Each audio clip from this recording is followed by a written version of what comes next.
Bonjour à toutes et à tous, je suis Julien Lopy, secrétaire général de l'ADF. Bonjour à toutes et à tous, je suis Joël Trouillet, secrétaire général de l'ADF. Bienvenue donc dans ce 11e numéro de Questions Expresso avec l'ADF.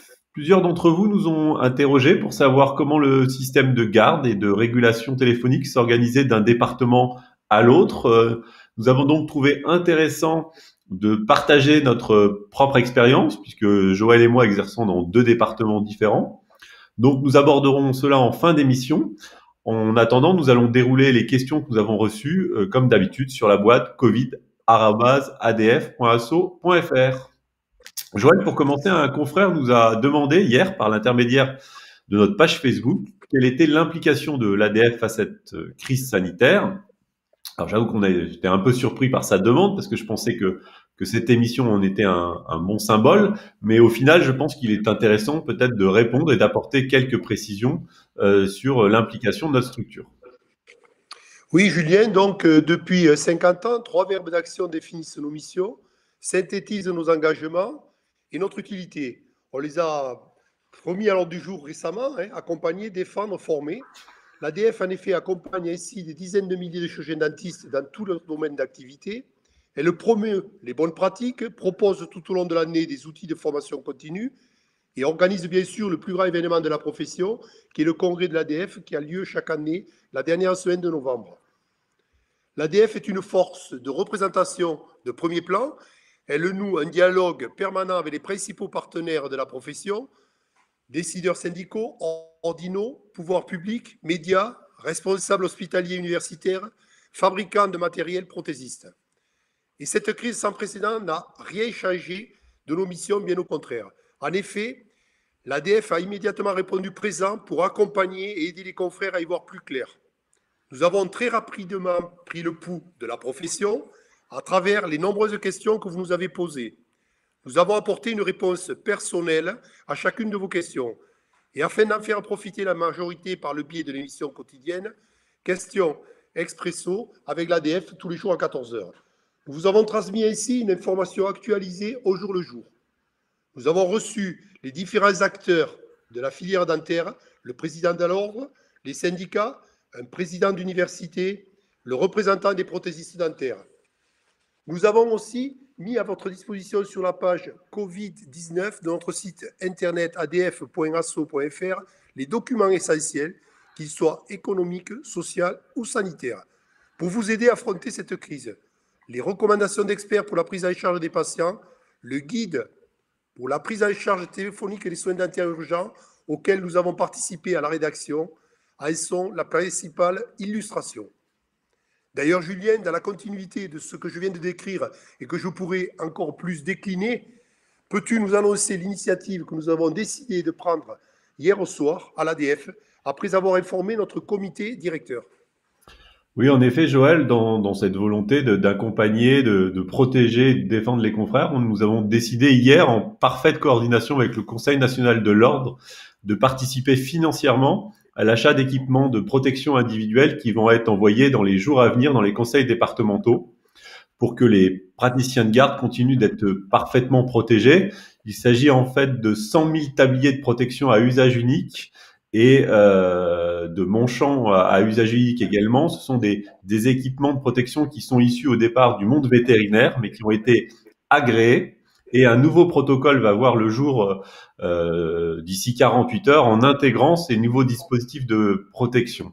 En effet, l'objectif est bien évidemment de continuer à pouvoir assurer les urgences en toute sécurité pour les praticiens, mais aussi de ne pas trop puiser dans nos stocks de surblouses, car on sait que les stocks s'amenuisent et que nos prévisions de réapprovisionnement pour ces équipements sont très pessimistes du fait d'une pénurie mondiale. Donc il a fallu trouver des alternatives, Joël, et donc avec le Conseil national de l'ordre, on a pris cette décision de solutions d'alternatives et d'un achat groupé et d'un envoi dans tous les conseils départementaux pour continuer à protéger correctement les confrères.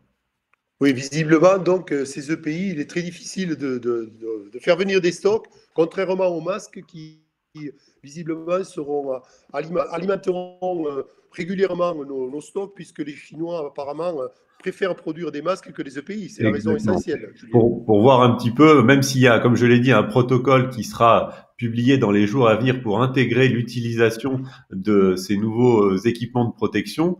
Mais voilà, on voit un petit peu, donc c'est une surblouse jetable qu'on pourra utilisé pour chaque patient, et puis ces fameux manchons qui viennent protéger tout le bras. Évidemment, par-dessus, on rajouta nos gants de protection habituels pour soigner le patient, mais voilà, on voit bien que dans ces conditions, on va limiter le risque de souiller les surblouses, et on pourra en utiliser peut-être qu'une seule par jour pour faire attention au stock, parce que, comme tu l'as dit, l'achat de surblouses va être compliqué dans les semaines, peut-être même dans les 2 mois à venir.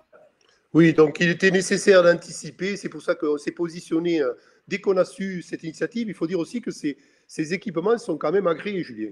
Complètement, C'est complètement. pas, Mais c'est pas de. on en reparlera dans une prochaine émission très vite. Dès que le protocole est finalisé, on fera une émission pour bien expliquer aux confrères quelles sont ces nouvelles procédures d'équipement lorsqu'ils sont de garde. Donc nous en avons commandé 100 000 et le Conseil de l'Ordre également 100 000. Voilà. Donc Exactement.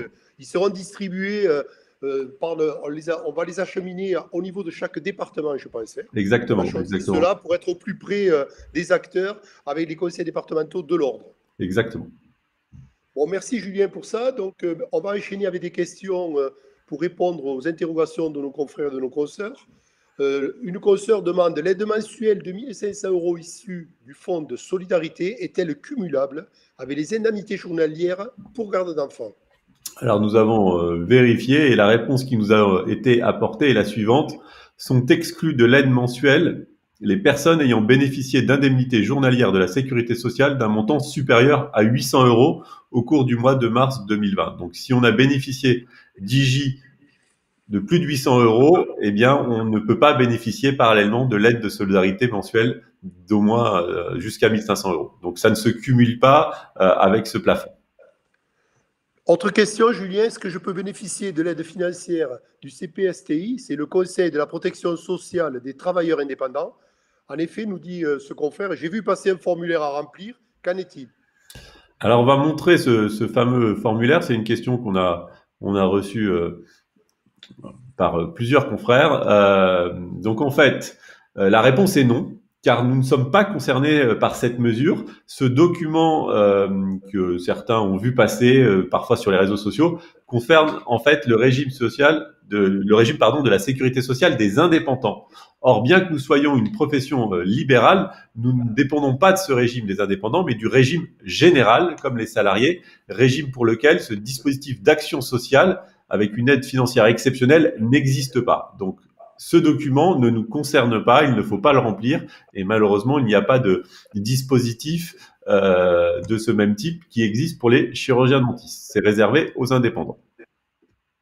Nouvelle question d'un confrère, Julien.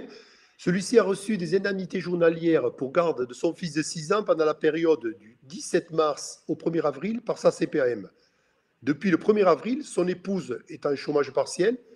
Peut-il continuer à percevoir des IJ pour garde d'enfants au-delà du 1er avril et jusqu'à la fin du confinement?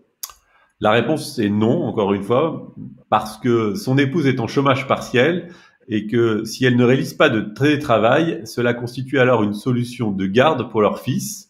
Et dans ce cas-là, il n'est donc pas en situation de devoir déclarer spécifiquement un arrêt de travail pour garde d'enfant, et donc de prétendre aux indemnités journalières correspondantes. Donc, s'il y a une solution de garde, et son épouse qui est en chômage partiel en est une, de ce fait, il n'est pas en situation de poser cet arrêt. Et c'est la même chose pour son épouse, elle est en chômage partiel, donc elle ne peut pas cumuler indemnité journalière et chômage partiel. Ce n'est pas possible. Merci. Nouvelle question. J'ai enfin réussi à faire ma demande de chômage partiel pour mon assistante sur le site. Tout est OK.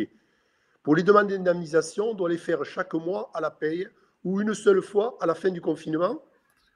Alors en fait, il faut faire la demande d'indemnisation chaque mois. Il faut donc se connecter en chaque fin de mois sur le site avec ses identifiants, et il faut saisir les heures travaillées et les heures chômées selon l'aménagement du temps de travail qui a été effectué, et remplir le tableau semaine par semaine sur le mois concerné. Donc oui, il faut bien se connecter chaque mois pour réaliser cet enregistrement et cette déclaration. Merci Julien. Comme on l'a dit, Joël, pour conclure, il nous est paru intéressant de pouvoir partager avec ceux qui nous regardent nos expériences de terrain, puisque nous sommes, même si on est tous les deux des responsables professionnels à l'échelle nationale, ça nous dispense pas, bien heureusement, de participer à l'effort collectif dans nos départements respectifs. Donc, demain, je partagerai mon vécu dans les Alpes-Maritimes, mais aujourd'hui, Joël, tu vas pouvoir nous donner ton sentiment sur ta participation à la régulation téléphonique que tu as effectuée hier dans le Tarn et un peu nous expliquer et partager avec les confrères la manière dont les choses sont organisées dans ton département.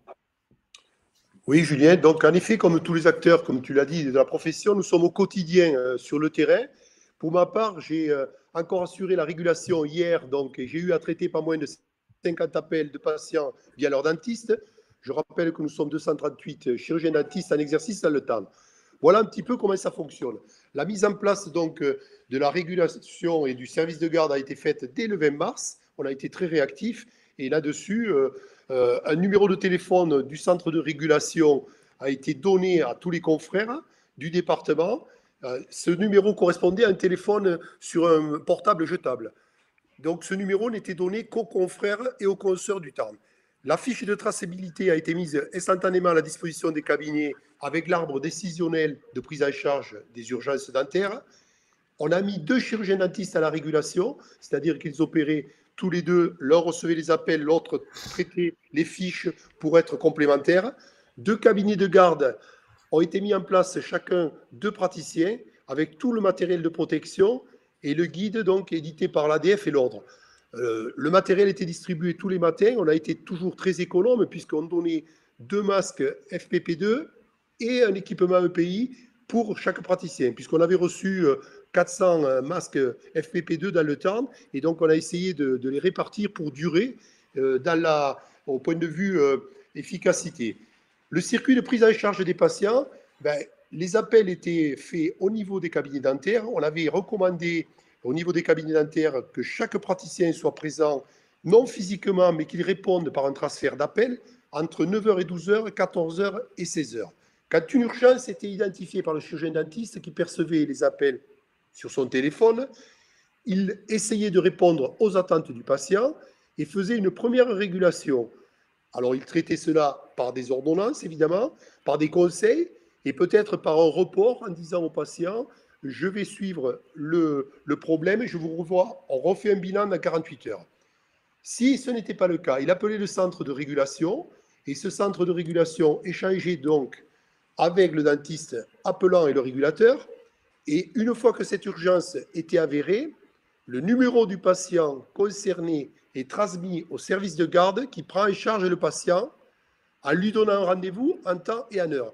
Donc le patient est appelé par le service de garde qui organise ses rendez-vous en tenant compte évidemment du temps qui est indéniablement incompressible de 1 heure, le temps de nettoyer, de s'habiller et de prendre toutes les précautions d'urgence.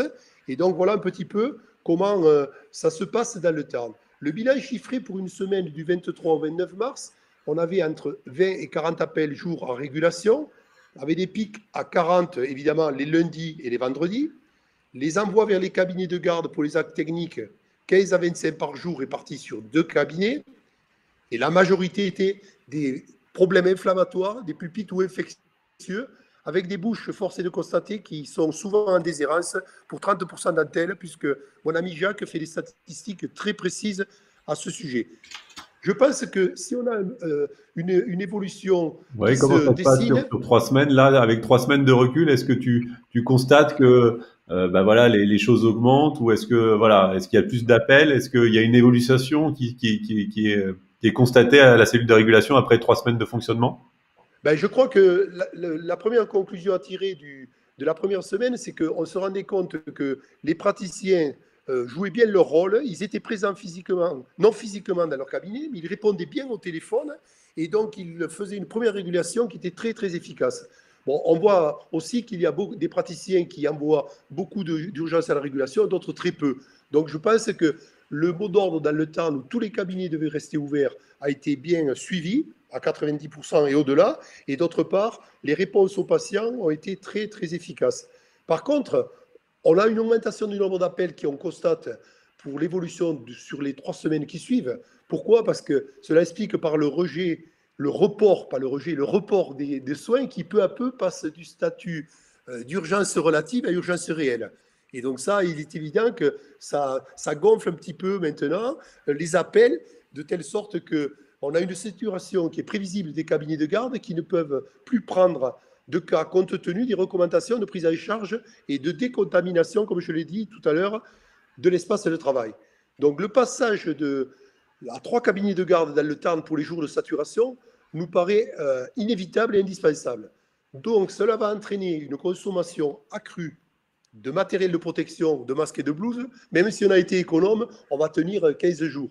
D'où notre initiative, Julien, tout à l'heure, où on n'a pas hésité, hier au soir, à commander ces nouvelles tenues qui sont peut-être pas conformes par rapport comment dirais-je, à ce qu'attendent les praticiens par rapport à leurs EPI habituels, mais qui sont agréés et qui nous rendront un grand service. Donc, à terme, il y a nécessité absolue d'avoir des volumes conséquents de matériel et un renouvellement au risque sinon d'être obligé de stopper les prises en charge de patients. Et ça serait très dommageable. Donc même pour un petit département comme nous, on voit bien que ça, c'est limite. Et on sait d'autre part qu'il y a des départements en France qui, eux, déjà, sont en rupture de stock et qui n'ont pas suffisamment de pays pour tourner actuellement. Donc on tire la sonnette d'alarme. Il faut que la profession, unanimement, c'est ce qu'on a fait avec le Conseil de l'Ordre, se repositionne et réponde aux attentes des praticiens pour ne pas arriver dans le mur et constater la veille que de là demain, on ne peut plus assurer ces urgences. Voilà un petit peu, Julien, mes constats. Et je lance cet appel parce que je crois qu'on n'est pas un cas spécifique. Je sais que chaque département s'organise un petit peu à sa façon, entre guillemets, en suivant tout de même les consignes et les recommandations du Conseil de l'Ordre national. Pas de présence physique dans les cabinets. Et ensuite, en regardant de très près les prescriptions, les recommandations qui ont été édictées par l'ADF et le Conseil de l'Ordre. Et je crois que de ce côté-là, la profession a vraiment des éléments. Et vous pouvez compter sur nous pour vous donner ce dont vous avez besoin pour assurer notre mission de santé publique.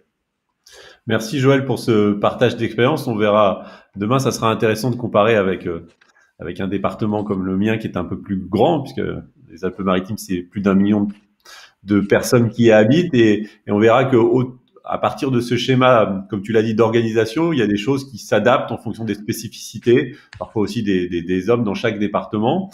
Donc, ça sera intéressant de comparer et puis après de poursuivre aussi avec des remontées d'informations d'autres départements dans nos prochaines émissions. Donc, un grand merci de nous avoir suivis aujourd'hui. Rendez-vous demain, Joël, avec demain un invité. Oui, demain, donc merci Julien pour les questions d'abord, puisqu'on essaie de répondre même aux questions quand elles sont précises et individuelles. On l'a vu tout à l'heure avec tes réponses. Demain, donc, nous aurons un invité. On a invité qui a répondu favorablement Franck Lefebvre, qui est le président de la Caisse de retraite. Et je crois qu'il va nous faire des annonces que beaucoup attendent, puisqu'il y a eu beaucoup de constats là-dessus sur la Caisse de retraite qui a été interrogée. Je crois que demain, Franck Lefebvre répondra aux attentes de la profession. Donc, merci Franck d'avoir accepté ça. Je vous invite à poser vos questions, évidemment, sur notre site, toujours covid@adf.asso.fr. Donc, merci de nous avoir suivis et à demain 14h. À demain, prenez soin de vous.